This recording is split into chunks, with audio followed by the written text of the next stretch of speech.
Il-Union tal-Allima l-MUT ħabbret li konkludiet abbozz ta' ftehim ieħor mal-Gvern dwar ix-xogħol u l-kundizzjonijiet tal-edukaturi. L-MUT qalet ukoll li se titlob lill-membri tagħha biex jivvutaw dwar dan l-abbozz fl-4 ta' Lulju li ġej. Dan il-ftehim se jiddetermina l-kundizzjonijiet tal-edukaturi fl-iskel tal-Istat u tal-Knisja.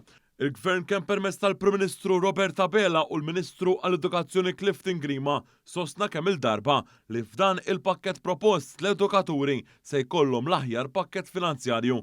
Il-Union tal-Allima kienet diġà ħabbret li laħqet ftehim mal-Gvern iżda minħabba disgwit mal-membri reġa' kien hemm innegozjati mill-ġdid. Fl-ewwel ta' Lulju se ssir laqgħa mal-edukaturi f'Għawdex għall-membri li reġistraw. F'dan l-istess jum il-membri jistgħu jaraw dan l-abbozz tal-ftehim b'appuntament. Imbagħad bejn 2 u 6 ta' Lulju il-membri tal-MUT ikunu jistgħu jaraw l-abbozz tal-ftehim fil-kwartieri ġenerali tal-Union fil-Ħamrun. Fl-4 ta' Lulju se ssir laqgħa li għandha twassal għal bidu għall-votazzjoni dwar il-ftehim. Bil-votazzjoni se ssir bejn l-4 ta' nofsinhar u s-7 ta' filgħaxija.